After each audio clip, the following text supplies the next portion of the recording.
Il ne s'agit encore que d'un communiqué de presse, mais les premières données semblent très intéressantes et très prometteuses et suscitent beaucoup d'enthousiasme au sein de la communauté scientifique internationale. C'est une étude qui est issue de l'essai clinique britannique qui s'appelle Recovery et qui indique que l'utilisation de la dexaméthasone, qui est de la cortisone, pourrait réduire de façon significative le taux de mortalité chez les personnes qui sont atteintes d'un Covid-19 sévère. L'étude a été menée sur environ 10 000 patients. Sur ces 10 000 patients, 2 000 ont reçu la molécule et les chercheurs ont pu conclure que ça avait réduit d'un tiers la mortalité du Covid-19. Donc, une mort sur 8 pourrait être évitée grâce à ce traitement pour les personnes qui sont déjà nécessiteuses d'une ventilation artificielle. Il faut dire que cette molécule est moins efficace si le cas de Covid-19 est moins grave, c'est-à-dire que ce n'est pas un médicament à donner au tout début des symptômes, mais plutôt aux personnes qui sont déjà en détresse respiratoire. C'est un médicament qui existe déjà depuis longtemps, qui est bon marché,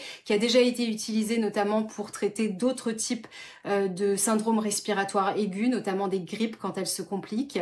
Et selon les chercheurs de cette étude britannique, ils indiquent qu'il n'y aurait pas d'effet secondaire et qu'il n'y aurait pas de baisse du système immunitaire du patient si le médicament est pris aux doses prescrites dans l'essai clinique et pendant une période de 10 jours. On prend encore des pincettes par rapport à ces données parce qu'on n'a pas encore eu accès à cette étude clinique. Pour l'instant, il ne s'agit encore une fois que d'un communiqué de presse. C'est une annonce très prometteuse. Un corticoïde bien connu des médecins et qui semble efficace dans les cas graves de Covid-19. Ce patient anglais l'a reçu. Croyez-moi, je le sais, j'étais malade. Et il a peut-être bien sauvé ma vie. En tous les cas, il semble avoir fonctionné pour moi. Les tests ont été menés par des scientifiques de l'université d'Oxford dans le cadre du grand essai Recovery mené actuellement au Royaume-Uni.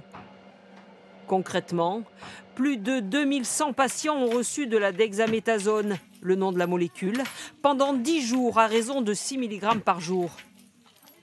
Résultat, la molécule aurait réduit la mortalité d'un tiers chez les patients intubés et d'un cinquième chez ceux simplement placés sous oxygène.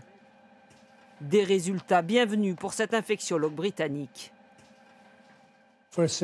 Pour une maladie grave dans une population largement âgée, d'avoir un tel impact avec un médicament aussi peu cher, c'est réellement une surprise.